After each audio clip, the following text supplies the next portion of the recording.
Maybe you know this joke, it circulates around, it's another Jewish story, even Derrida repeats it and others. It's some, and no, they do it on Sabbath, Jewish believers gather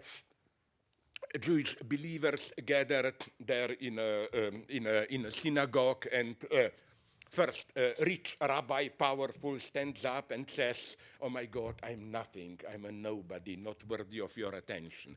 Then a rich merchant stands up and said, "Oh God, I'm also nobody, worthless, nothing."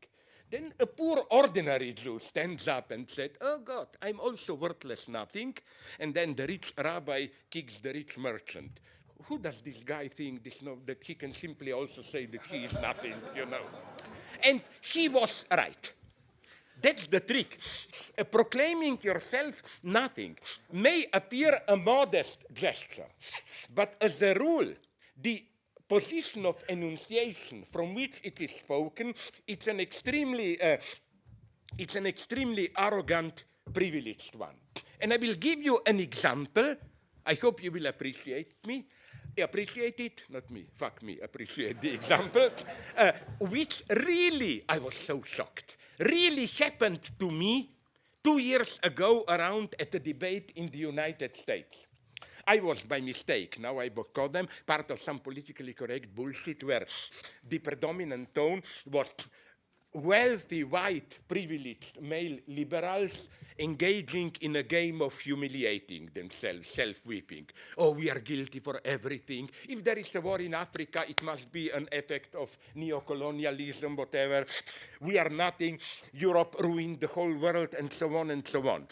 And then a black guy, a good friend of mine, very intelligent, called Jeremiah Gleich, intervened and said, wait a minute, we blacks are not so innocent. We also, you know, had our own history of destruction.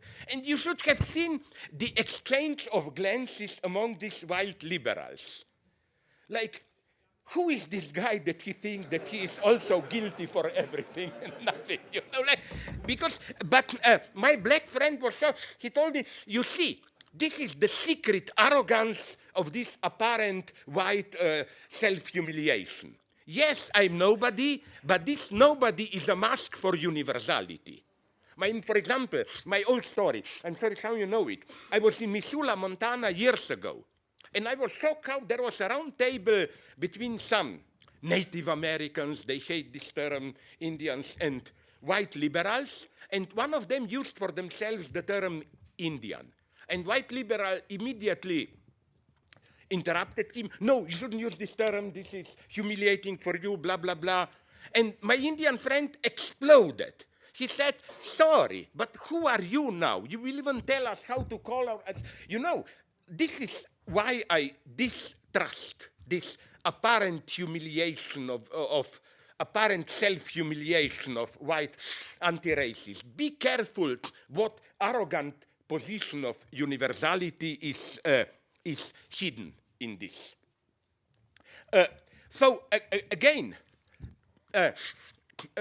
this is why, incidentally, white liberals like the black or other races to assume their particular identity.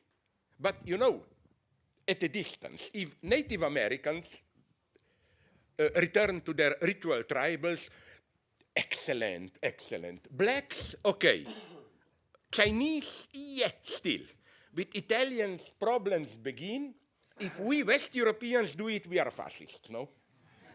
And I think that this is not true modesty. This is precisely secret arrogance. You should become stuck to your shitty particular identity. We are universal.